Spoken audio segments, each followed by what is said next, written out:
है, यीशु तुझे मिलता है, यीशु तुझे मिलता है, यीशु तुझे मिलता है। कभी नहीं बदलता, यीशु तुझे मिलता है, कभी नहीं बदलता, यीशु तुझे मिलता है। अपने लोगों को मिलकर भोजन देगा, अपने लोगों को मिलकर भोजन देगा। आज भी तुझे तृप्त करेगा, आज भी तुझे तृप्त करेगा। यीशु तुझे मिलता है, यीशु तुझे मिलता है, यीशु तुझे मिलता है, यीशु तुझे मिलता है। अपने लोगों को मिलकर बीमारी हटाएगा, अपने लोगों को मिलकर बीमारी हटाएगा। आज भी तुझे चंगा करेगा, आज भी तुझे चंगा करेगा। यीशु तुझे मिलता है, यीशु तुझे मिलता है, यीशु तुझे मिलता है, यीशु तुझे मिलता है। अपने लोगों को मिलकर अद्भुत करेगा, अपने लोगों को मिलकर अद्भुत करेगा। आज भी तुझ में क्रिया करेगा, आज भी तुझ में क्रिया करेगा। यीशु तुझे मिलता है, यीशु तुझे मिलता है, कभी नहीं बदलता। यीशु तुझे मिलता है, कभी नहीं बदलता। यीशु तुझे मिलता है।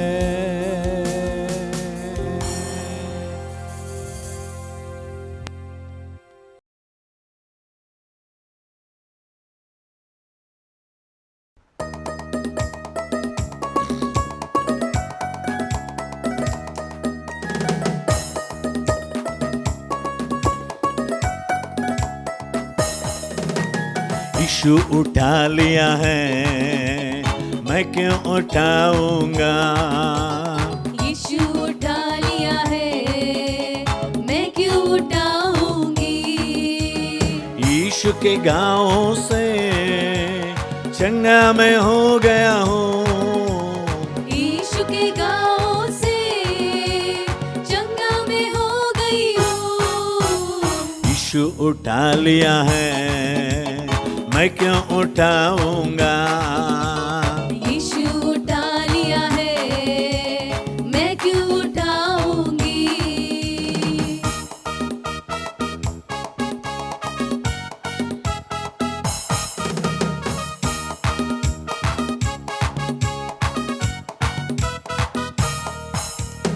बलहीनता उठा लिया है, बलवान बना दिया है। बलहीनता उठा लिया है, मुझे बलवान बना दिया है। यीशु के गाँव से चंगा मैं हो गया हूँ,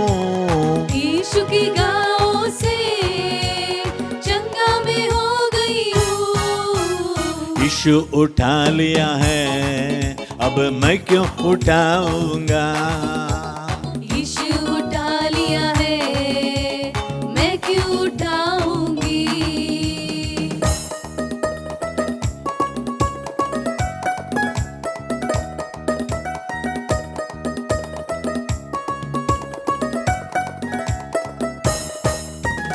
रोगों को उठा लिया है, दुखों को ले लिया है। रोगों को उठा लिया है, दुखों को ले लिया है। यीशु के गाँव से चंगा मैं हो गया हूँ। यीशु के गाँव से चंगा मैं हो गई हूँ। यीशु उठा लिया है, मैं क्यों उठाऊंगा। यीशु उठा लिया है, मैं क्यों उठाऊंगी।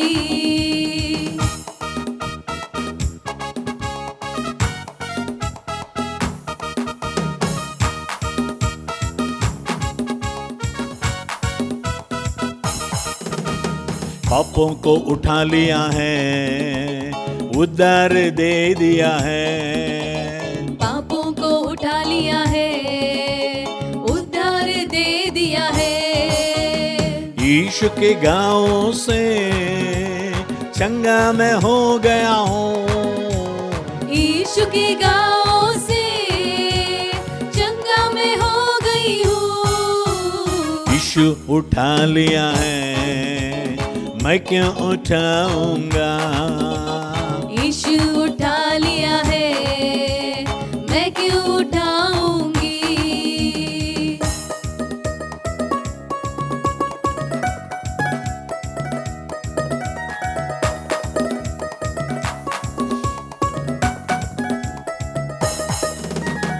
कलवारी के क्रूस में नया जीवन दे दिया है।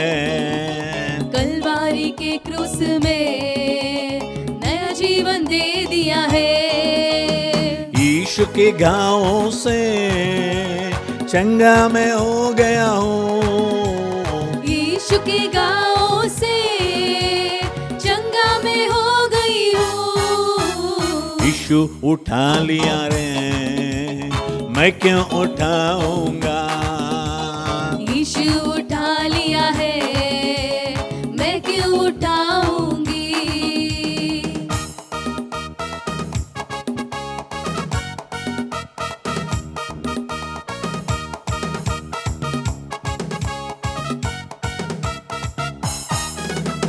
अभिषेक से भर दिया है, वरदान दे दिया है। अभिषेक से भर दिया है, वरदान दे दिया है। यीशु के गाँव से चंगा मैं हो गया हूँ। यीशु के गाँव से चंगा मैं हो गई हूँ। यीशु उठा लिया है, मैं क्यों उठाऊंगा। यीशु उठा लिया है, मैं क्यों उठाऊंगी। हालेलुया।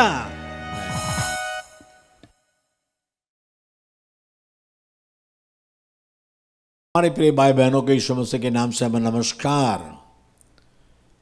और आज के दिन के आशीष आपको मिले। हर रविवार को शाम को 5 बजे ये हिंदी कार्यक्रम यीशु तुझे मिलता है, आप सुन सकते हैं। आप सुनिए, इसका आशीष पाइए, औरों को बताइए। आज का वचन में जाएंगे 2 तीमुथियो 3 अध्याय 1 वचन, 2 तिमोथी चैप्टर 3 वर्स 1। और ये जान रख कि अंतिम दिनों में कठिन समय आएंगे। अंतिम दिनों में कठिन समय आएंगे।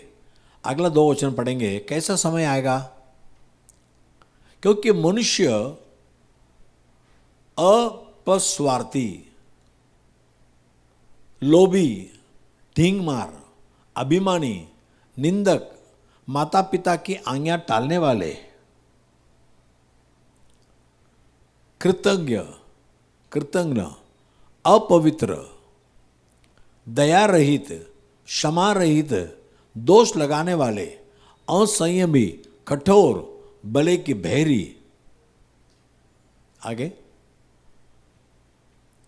विश्वासघाती, तीड, घमंडी और परमेश्वर के नहीं वरन सुख विलासी के चाहने वाले होंगे। वे भक्ति का बेश तो डरेंगे पर उसकी शक्ति को न मानेंगे। भक्ति रहेगा, शक्ति नहीं रहेगा, ऐसे से परे रहना। ये आखिर दिन में क्या होने वाला है हम देख रहे हैं। लोग स्वार्थी बन गए हैं और किसी का ख्याल नहीं करते। भक्ति का वेश तो धारते हैं लेकिन शक्ति नहीं है। माता पिता के बात नहीं मानते, किसी प्यार ने। ये आखिर दिन का हालत यही है। ईश्वर ने कई साल के पहले कहा, 2000 साल के पहले का, वो आज हो रहा है। आज आखिर दिन में बहुत कठिन समय आई है, लेकिन हमें सावधान रहना है क्योंकि ये आखिर समय में यीशु मसीह आने वाला है। 2000 साल के पहले इस पृथ्वी में मानव बनकर आया, मनुष्य बनकर आया। मनुष्य के पापों को, श्रापों को, दुखों को यीशु ने कलवरी क्रूस में मिटा दिया।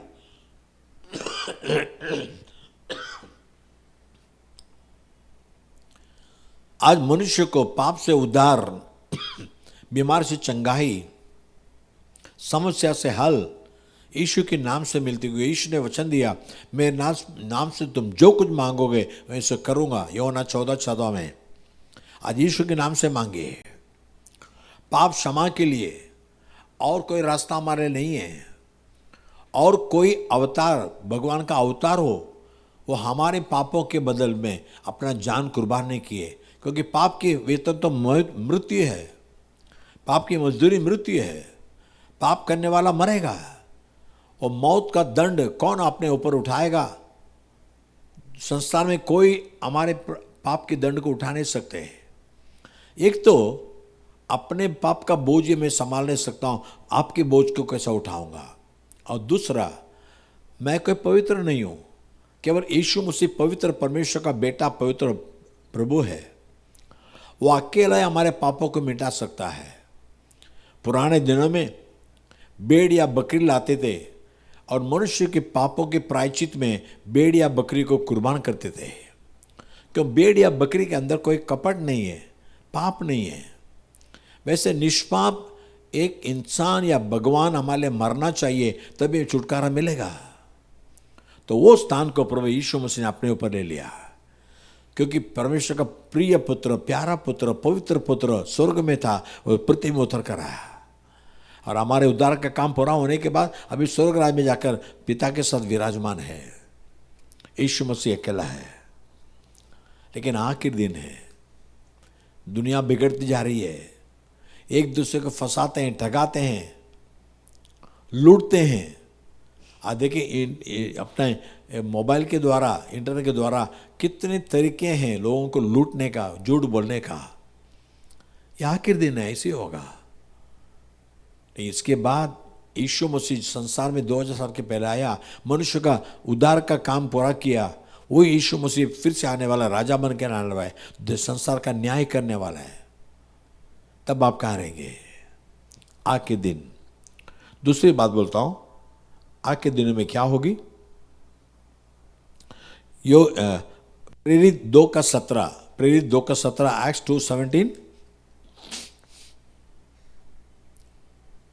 कि परमेश्वर कहता है कि अंत के दिनों में ऐसा होगा कि मैं अपना आत्मा सब मनुष्य पर उंडेलूंगा और तुम्हारे बेटे और तुम्हारी बेटियां भविष्यवाणी करेंगी और तुम्हारे जवान दर्शन देखेंगे और तुम्हारे पुण्य स्वप्न देखेंगे। अंतिम दिन में, पहला देखा, अंतिम दिनों में कठिन समय आ रहा है। अंतिम दिन परमेश्वर अपना पवित्र आत्मा का बारिश हर एक ऊपर भेजने वाला है। ये योएल 2:28 में परमेश्वर जो भविष्यवाणी कही, वो प्रेरितों के समय में 2000 साल के पहले पूरा हुआ। उन बातों के बाद मैं सब प्राणियों पर अपना आत्मा उंडेलूंगा। तुम्हारे बेटे बेटियां भविष्यवाणी करेंगी और तुम्हारे पवित्र पुण्य स्वप्न देखेंगे और तुम्हारे जवान दर्शन देखेंगे। ये परमेश्वर जो कहा है था ना, प्रेरित 2 अध्याय में पूरा किया। प्रेरित 2 अध्याय में 120 जन मिलकर प्रार्थना कर रहे थे। अचानक आसमान से गर्जना आई और पूरे वो घर को जहां वे थे सब घर को भर दी। फिर एक आग उतरी, आग का जीप हर एक के ऊपर उतरा। फिर सभी लोग पवित्र आत्मा से भर गए और कई भाषा में बात करने लगे। इसलिए में आए हुए सारे देश के लोग उस वचन को सुन के कहते हैं ये तो इब्रानी है, यहूदी है, कि हमारे भाषा में कैसे परमेश्वर के महत्व को बताते हैं कि हर भाषा वाले को उस दिन सुसमाचार मिला। यीशु कौन है, यीशु क्या कर सकता है। मेरे प्रिय भाई बहनों, आपके लिए संदेश आ रहा है यीशु मसीह के द्वारा। लेकिन आखिरी दिन में, अंत के दिन में परमेश्वर अपना पवित्र आत्मा भरपूर से देता है। एक तो अपने पाप की क्षमा यीशु से मांगिए, पानी में डूब के बपतिस्मा लीजिए, प्रभु से मांगिए, प्रभु मुझे पवित्र आत्मा चाहिए, तेरी आत्मा। पवित्र आत्मा ने परमेश्वर का आत्मा हर पाप को हराने के लिए, हर बंधन को तोड़ने के लिए यीशु मसीह हमें बल देता है। ये पवित्र आत्मा का बल है। प्रेरित 1:8 में, एक्ट्स 1:8, प्रेरित 1:8, जब पवित्र आत्मा तुम पर आएगा तुम शक्ति पाओगे, बल पाओगे, सामर्थ्य पाओगे। इसलिए और सारे यहूदिया का मैं सोमवार में और पृथ्वी के चौथे मेरे गवाह होंगे। तुम सामर्थ्य पाओगे और मेरा गवाह बन करोगे। आज के दिन पवित्र आत्मा द्वारा यही होता है। प्रभु की पवित्र आत्मा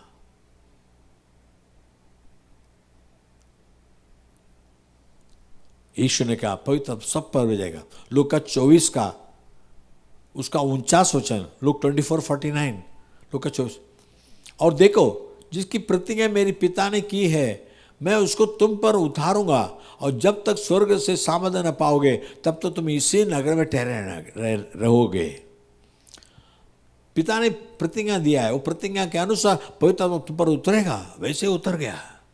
सभी लोग भविष्यवाणी बताने लगे। और प्रेरित 4:13 में, प्रेरित 4:13, एक्ट्स 4:13, जब उन्होंने पतरस और यूहन्ना की याद देखा और यह जाना कि ये अनपढ़ और साधारण मनुष्य है तो अचंभा किया।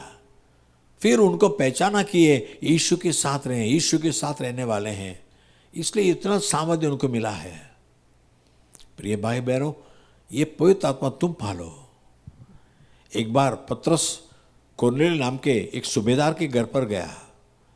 वे तो पराये लोग थे, पराये जाति के थे, लेकिन जब पतरस प्रचार करने लगा वो वचन को विश्वास के साथ सुने थे। प्रेरित 10:44-45 वचन देखते हैं, एक्ट्स 10:44-45। पतरस ये बातें कह ही रहा था कि पवित्र आत्मा वचन के सब सुनने वालों पर उतर आया। अगला वचन, और जितने खतना हुए विश्वासी पतरस के साथ आए थे वे सब चकित हुए कि अन्य जातियों पर भी पवित्र आत्मा का दान उंडेला गया है। आगे, क्योंकि उन्होंने उन्हें बांदी बांदी की भाषा बोलते और परमेश्वर की बढ़ाई करते सुना।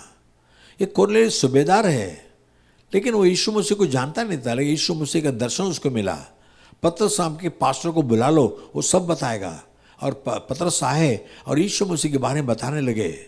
जब यीशु मसीह के बारे में सुनने लगे उनका मन के अंदर विश्वास आया। अचानक पवित्र आत्मा आ गया। वो सब अन्य जाति को पवित्र आत्मा उतरा, वे भी अन्य भाषा में बात करने लगे, परमेश्वर का वरदान पाने लगे। प्रिय भाई बहनों, ये अंतिम दिन में होने वाली बात है। एक बात कहता हूं, अंतिम दिन में क्या होगा। मीका 4:1 मीका 4:1, मीका 4:1। अंत के दिनों में ऐसा होगा कि यहोवा के भवन का पर्वत सब पहाड़ों पर दृढ़ किया जाएगा और सब पहाड़ियों से अधिक ऊंचा किया जाएगा, और हर जाति के लोग दारा किनाई उसकी ओर चलेंगे। हाँ, आगे, और बहुत जातियों के लोग जाएंगे और आपस में कहेंगे, आओ हम यहोवा के पर्वत पर चढ़कर याकूब के परमेश्वर के भवन में जाएं, और तब वह हमको अपने मार्ग सिखाएगा और हम उसके पथों पर चलेंगे, क्योंकि यहोवा की व्यवस्था सिय्योन से और उसका वचन यरूशलेम से निकलेगा। देखो, अंत के दिन में ये होने वाला है। जगत के सारे जाति के, सारे भाषा के लोग परमेश्वर के भवन में दौड़ कर आएंगे। ये होने वाला है। यीशु ने कहा, राज्य का सुसमाचार सारे जातियों को बताया जाएगा, उसके बाद अंत आएगा। भले आज ईसाई लोग को कुछ लोग सताते हैं, ईसाई पास्टर लोगों को मारते हैं, तुम यीशु के बारे में प्रचार मत करो, इसे रोक नहीं सकता। ईश्वर का वचन है, अंत के दिनों में भले आप सुसमाचार कहने से रोक सकते हैं, पास्टर लोग को सेवा करने से रोक सकते हैं, लेकिन लोगों को प्रभु के सन्ने में आने का रोक नहीं सकते। अंतिम दिनों में ये बेदारी होगी, सारे जाति के लोग परमेश्वर के चर्च में भाग कर आएंगे, वे समझ जाएंगे और दुनिया की रीति का जो भी हम कर रहे हैं उससे हमें शांति नहीं, समाधान नहीं है, पाप की क्षमा और कहीं से नहीं मिलती है। प्रेरित 4:12 में देखते हैं, 11 में देखते हैं, प्रेरित 4:11 आई एम सॉरी, यह वही पत्थर है यीशु मसीह जिसे तुम राज मिस्त्री ने तुच्छ जाना और वो कोने का सिरे का पत्थर हो गया। अगला वचन कि किसी दूसरे के द्वारा उद्धार नहीं, क्योंकि स्वर्ग के नीचे मनुष्य में और कोई दूसरा नाम नहीं दिया गया जिसके द्वारा हम उद्धार पा सके। इस संसार में भले करोड़ों देवी देवता के नाम हम लेते हैं, लेकिन उद्धार पाने के लिए एक ही नाम है, ईश्वर का नाम। ईश्वर का नाम का मतलब जानते हैं, वे अपने प्रजा को उनके पापों से छुटकारा देगा, छुड़ाएगा, उद्धार देगा। हाँ प्रिय भाई बहनों, दुनिया में कितने देवी देवता हैं, उनके नाम में ऐसे मतलब बनता है क्या? ईश्वर का नाम का मतलब यही है, लोगों को पाप से छुड़ाएगा, उद्धार करेगा। तो ईश्वर के द्वारा उद्धार पालो। तो लोग अभी रास्ते में बताने के लिए रोक सकते हैं, लेकिन चर्च में आएंगे उनको बताने से कोई रोक नहीं सकता, है ना? तो सब लोग दौड़ कर, ये अंतिम दिनों का है, बेदारी, बड़ी बेदारी होगी। सब लोग सच्चे परमेश्वर को ढूंढ कर आएंगे, सच्चे परमेश्वर के वचन को ढूंढ कर आएंगे और सच्चे परमेश्वर का छुटकारा, उद्धार को पाने के लिए आएंगे। जैसा आज के दिनों में दुनिया की हालत बिगाड़ रही है, लोग स्वार्थी बन रहे हैं, माता पिता को नहीं मान रहे हैं, सच्चाई के दूर हो रहे हैं। लेकिन ऐसे समय में ऐसे होगा, बेदारी होगी, सारे लोग परमेश्वर के भवन में दौड़ कर आएंगे और परमेश्वर का चर्च सबसे ऊंचा किया जाएगा, परमेश्वर ऊंचा करेगा। आज शरीर को तुच्छ मानने में वाले भी कल कहेंगे चर्च के समान कुछ नहीं है, ऊंचाई करेंगे और सारे लोग आएंगे, उद्धार पाएंगे और पवित्र आत्मा का बारिश सबके परमेश्वर डालेगा। आज भी कई जगह पवित्र आत्मा का बारिश आ रहा है, हर एक को भिगो रहा है। ये सामर्थ्य आपको उभरेगा, ये अंतिम जरूर होगा। हम प्रार्थना करने वाले हैं। प्यारे पिता परमेश्वर, धन्यवाद है प्रभु, अंतिम दिनों में सारे जाति के लोग परमेश्वर के भवन में दौड़ कर आएंगे, क्योंकि यहाँ से परमेश्वर का वचन मिलते हैं। आज तेरे सन्निधान में आए हमारे प्रिय भाई बहनों को लिए प्रार्थना करते हैं, संसार में आकर हर मनुष्य के लिए अपना जान कुर्बान किया एक ही परमेश्वर यीशु मसीह है। प्रभु, यीशु का नाम का मतलब है वे अपने लोगों को अपने पापों से छुड़ाएगा। यीशु मेरे पापों को क्षमा कर, मेरे पापों से मेरे छुड़ा दे, पाप के आदत गंदगी मुझसे निकलने दे कहने वालों को मदद कर प्रभु। यीशु के नाम से हर एक को पाप की क्षमा मिलने दे प्रभु, जीवन में आराम मिलने दे और उनको छू ले प्रभु। जो बीमारी हो, बीमारी से यीशु के नाम चंगा होने दे प्रभु राजा। ये अंतिम दिनों में पवित्र आत्मा का बारिश हर जगह में उड़े रहा है प्रभु, छोटे बड़े से पवित्र आत्मा पा रहे हैं। ये वचन से हर जगह पवित्र आत्मा पाने के लिए उसके पहले पानी में डूब के बपतिस्मा लेने के लिए मदद कर रहा। अपने पास के अच्छे आत्मिक कलीसिया में जाकर परमेश्वर का वचन जानकर और प्रभु में बढ़ना है प्रभु राजा। अंतिम दिनों में परमेश्वर ये सारे संसार में एक बड़ी बेदारी आने वाली है, बड़ी रिहाई आने वाली है। हर गली गली में, हर घर घर में प्रभु का वचन गूंजने वाला है प्रभु राजा। सब या तो परमेश्वर के वचन को सुनने के लिए लोग चर्च में दौड़ कर आने वाले हैं, वैसे तो क्रिया कर प्रभु। कोई भी नरक में नहीं जाना है, कोई नाश की ओर नहीं जाना है, उनको बचाने के लिए यीशु मसीह संसार में आए प्रभु। तुझ पर विश्वास करके तेरे संग हमें स्वर्ग में रहना है। वैसे बाकी तारे को दे दे, अभी जो बीमारी उनको चूल्हे चंगा कर, जो तकलीफ में है चूल्हे प्रभु सारी तकलीफ उठा दे, आशीष कर। यीशु मसीह के नाम से मांगते पिता, आमीन और आमीन। God bless you. अगले रविवार को शाम को 5 बजे फिर मिलेंगे, तब तक के लिए खुदा हाफिज़।